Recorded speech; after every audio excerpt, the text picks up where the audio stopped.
Hey guys, this is Andy from Geek, and today we're going to review the Nexus 5. Now, I know that I've had this phone for an entire year now, and I haven't reviewed it at all, but I did an unboxing.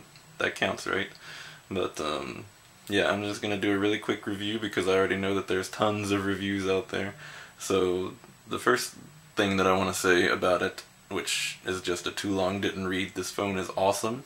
And if you don't have a phone, or this was my first Android phone, which is hard to believe for some of you probably. I've never had a smartphone, so this is the very first one. And I think I picked a good one because this one has been durable, and it's been fast, awesome. It's got stock Android, which everybody loves, but so this is Google's flagship phone, the Nexus 5, and they came out with a Nexus 6. Well, they're coming out with the Nexus 6 in just a couple days. It was announced last week or the week before, and the Nexus 6 is going to be twice as much, which is kind of a turn off because I really liked that this was $350, but the specs on the Nexus 6 are awesome, and it's a 6-inch phone rather than a 5-inch phone, so this one's 5 inches, and there's also a Nexus 9, which is the tablet. But anyway, let's get into this one because since the Nexus 6 is so expensive, and I don't think that a lot of people are going to be springing for it like they did the Nexus 5. I think a lot of people are actually going to go back and buy the Nexus 5 since it's still on sale for $350 from Google, which is a good deal still for this phone because it's awesome. I don't feel any need to upgrade. I'll probably keep this phone for the next year. So anyway, let's get into the review really quick, and I'll go over some of my favorite features, and yeah, so let's go.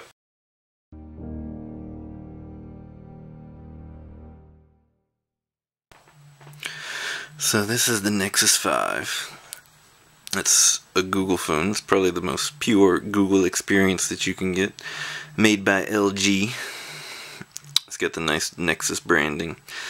Nice big camera. And I'm just going to name off a couple of things while I'm going through it that I love about the phone, and then there's some things, obviously there's some things that I don't like about the phone. So one of the things that I don't like is the camera isn't the best, obviously, but it's good enough. It's a good camera. It takes good video and good pictures, but it's not going to be the best. You'll notice that it's got fingerprints, but you can easily wipe those off. They come off pretty easily. So the camera is not the best. The speakers are on the bottom, which isn't the best place for them really, because if they were forward facing, then it would be great, but they're not. So the speakers aren't the best either in terms of position, and they're not the best quality, but the microphone is good quality. So one of these is a sound and one of them is a microphone, but the microphone has a good quality sound. Up here is the audio speaker for hearing, and you can hear really well. It's got a good quality speaker for the audio, and the forward facing camera is pretty good. The notification light is down here at the bottom, and whenever you get notifications it lights up different colors, which I thought was cool. If you get like a Facebook post status update, like if somebody comments or anything happens on Facebook, then it's blue, or if you get a tweet or something, then it's green. Email is like white, but sometimes I've noticed that it's not quite accurate all the time, and sometimes it's not a Facebook, and if it's blue, it could be an email or something like that. Sometimes it's different. But I'm not sure if that's just me or if that's an actual thing. But another thing I love is that these little buttons at the bottom, the menu and the home and all that stuff, they're in the screen.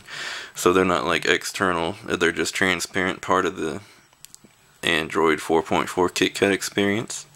And up here the notification is transparent as well, so it's just a really seamless, nice and clean way to do things. Swiping over here is the home screen with all of the weather and all kinds of stuff. It's kind of creepy because it keeps track of the things that you look at and buy. Like I just purchased these headphones, and you can track your purchase and stuff right from the screen. It keeps track of blogs you visit recently. But it's a really solid experience, and there's a couple of other features on here that you grow to like, such as it's got OK Google, the nice Google Now experience that lets you talk to Google like you can talk to Siri and stuff like that. So we have a nice little assistant in Google, in Android now. Well, I guess in Google you can use it on the desktop too, which I wrote a post on InfiniGeek recently that shows you all the little shortcuts that you can use in that, so check out the link in the description if you want that. But yeah, it's a nice experience. It's the kids love it for games. It's really fast. It's just a fast, reliable phone. And if you're on the market for a phone, you can't really beat the whole package that they give you with the Nexus 5. It's just a really nice, cheap phone for $350. I got the black one. It's 16 gigabytes.